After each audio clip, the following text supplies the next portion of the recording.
అందరినీ అర్థం చేసుకుంటాడు కానీ దేవుణ్ణి మాత్రం అర్థం చేసుకోలేకపోతున్నాడు. ఎన్ని చేసినా ఎంత ఇచ్చినా మనిషి దేవుణ్ణి అర్థం చేసుకోవడానికి బదులు అపార్థం చేసుకుంటున్నాడు. మనుషులు ఎక్కువగా గుట్కాలు, మత్తు పదార్థాలు, మత్తు పానీయాలు తిని తాగేవారిని మనం చూసినప్పుడు ఎందుకంటే వీటిని తిని ఆరోగ్యం పాడు చేసుకుంటున్నారు అని అడిగితే, బ్రదర్, దేవుడు సృష్టిలో అన్నీ పెట్టాడు కదా, తాగితే తప్పేముంది అంటాడు. అంటే వీడు దేవునికి కౌంటర్ వేస్తున్నాడు. మరి దేవుడు వేసే కౌంటర్ కూడా ఉంది, దాంతో వాడికి లేవడు.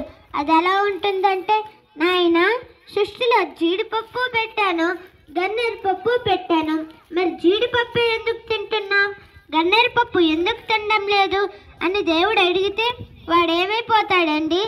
అందుకే దేవుని కౌంటర్ వేయాలని చూడకండి, మీరు ఎన్కౌంటర్ అయిపోతారు. దేవునికి సెటైర్ వేయకండి, దేవునిలో సెట్ అవ్వండి.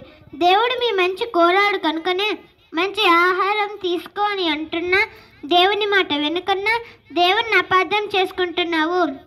దేవుడు మనల్ని ప్రేమించి ఈ ప్రకృతినిచ్చి మనల్ని తన కోసం బతకమంటే దేవుణ్ణి మరిచి మనుషుల కోసం బతుకుతూ సృష్టికర్తకు బదులుగా సృష్టిని పూజిస్తూ దేవునికి దూరం అవుతున్నారు. మనిషికి దేశం మీద ఉన్న భక్తి దేవుని మీద లేదు, భార్య మీద ఉన్న ప్రేమ దేవుని మీద లేదు. ఎందుకంటే దేవుడు మనకు అర్థం కాలేదు. మరి దేవుడు మనకు అర్థం కావాలంటే మనం ఏం చేయాలో తెలుసా? కీర్తనలు 1వ అధ్యాయం 2వ వచనం చదువుకుందాం. కీర్తనలు 1వ అధ్యాయం 2వ వచనం చదువుకుందాం. యెహోవా ధర్మశాస్త్రం నందు ఆనందించుచు దివారాత్రము దాన్ని ధ్యానించువాడు ధన్యుడు అన్నాడు. అంటే దేవుని వాక్యాన్ని ఆనందంతో చదవాలి. చాలామంది బైబిల్ని అర్థం చేసుకోలేకపోతున్నారు. బైబిల్ చదువుతుంటే నిద్ర వస్తుంది అంటున్నారు. ఎందుకంటే లోకంలో ఉన్న చెత్తంతా మైండ్లో పెట్టుకొని బైబిల్ చదివితే బైబిల్ అర్థం కాదు. మంచి మనసు బైబిల్ దగ్గరకు వచ్చినట్లయితే దేవుడు మనకు అర్థమవుతాడు. దేవుడు అర్థమైతే మంచి మనిషిగా తీర్చిదిద్దబడతాం.